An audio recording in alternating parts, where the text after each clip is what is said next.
Hey Gilky Geckos, just coming in with chapter 3, our next chapter for Chocolate Fever. If you've been following along, you just heard that Henry has noticed little brown spots all over. So maybe you're starting to come up with your own ideas of what those little brown spots might be. But we're going to continue reading on in chapter 3, Mrs. Kimmelfarber's Problem. There was silence in the room for about 2 seconds. Then there was a riot. All the girls began to giggle. The boys chortled and chuckled and laughed right out loud. Henry turned red, and Mrs. Kimmelfarber, who did not appreciate the humor of it all, turned white. She rapped her ruler against the desk and shouted for silence. "Henry Green," she said, "what is the meaning?" "Little brown spots all over," said Henry. "I was looking at my arm, and I have these—" "Little brown spots all over?" interrupted Mrs. Kimmelfarber. "I heard you quite clearly." "But you see, Mrs. Kimmelfarber, I didn't have them all my life. I didn't even have them this morning, but now—" "I know," Mrs. Kimmelfarber sighed. "Now you have them all over. I'd better have a look at them."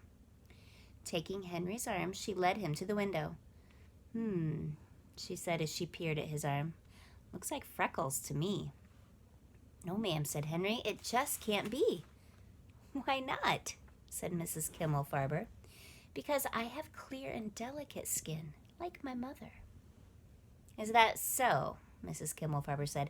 "And who told you that, pray tell?" "My father." "Ah," said Mrs. Kimmelfarber, "exactly. Now, you are sure you didn't observe this phenomenon before this morning?" "If that means, did I see them?" said Henry. "No, I didn't." "Well then," she said, "you, Henry Green, stand right where you are. And class," she said, turning to face the room, "you will continue to look at your books until I return. And in perfect silence," she added as she went out into the hall.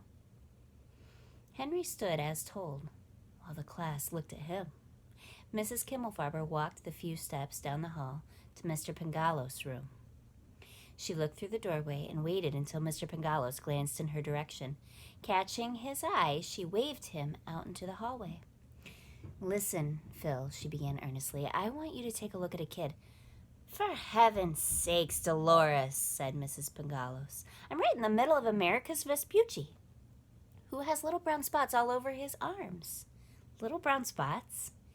You got me out here for little brown spots? I thought maybe measles?" "Oh, no," said Mr. Pengallos. "Chicken pox?" Said Mr. Pengallos. "I'd better take a look." The two of them turned Henry to the light near the window, right in the corner where the potted plants were growing on the window ledge. And there's an illustration for that one.